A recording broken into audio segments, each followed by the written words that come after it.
دوستان عزیز، همه ما می‌دانیم که ویتامین ها چقدر برای سلامت بدن ضروری هستند. اما آیا می‌دانید یک ویتامین خاصی وجود دارد که از سطح انرژی بدن گرفته تا عملکرد مغز همه چیز را کنترل می‌کند و بسیاری از مردم بدون اینکه بدانند از کمبود این ویتامین رنج می‌برند. امروز می‌خواهیم درباره ویتامین B12 صحبت کنم که یک ماده مغذی ضروری با نقش‌های حیاتی در بدن است. با وجود اهمیت بسیار زیاد، این ویتامین متاسفانه کمبود آن در بسیاری از افراد مشاهده می شود. ممکن است شما هم بدون اطلاع از کمبود آن رنج ببرید. اگر همیشه احساس خستگی دارید، حافظه تان ضعیف شده یا حس سوزش و مرمور در دست و پا دارید، اینها ممکن است نشانه کمبود ویتامین B12 باشد. ویتامین B12 یک ویتامین محلول در آب است که عمدتاً از منابع حیوانی مانند گوشت، تخم مرغ و شیر تأمین می شود. در این ویدیو ما به فواید شگفت‌انگیز ویتامین B12، نیاز روزانه بدن و منابع آن خواهیم پرداخت. نخستین و شاید مهمترین فایده این ویتامین تولید انرژی است. گاهی بدون دلیل خاصی دچار خستگی شدید و ضعف می شوید که این می تواند نشانه از کمبود ویتامین B12 باشد. این ویتامین همچنین به تولید سلولهای قرمز خون کمک می کند و باعث اکسیژن رسانی مناسب به بافت‌ها و اندام‌های بدن می شود. اگر سلولهای خونی به درستی تولید نشوند، ممکن است دچار کمخونی شوید که باعث سرگیجه و ضعف می شود. ویتامین B12 نقش حیاتی در سلامت مغز نیز دارد.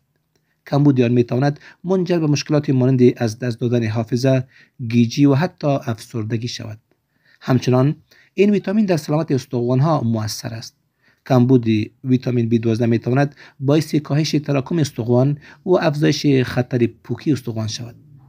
یکی دیگری از نقش‌های ویتامین B12 حفظ سلامت قلب است. این ویتامین با کنترل سطح هوموسیستین در خون به کاهش خطر حمله قلبی و سکته کمک می‌کند.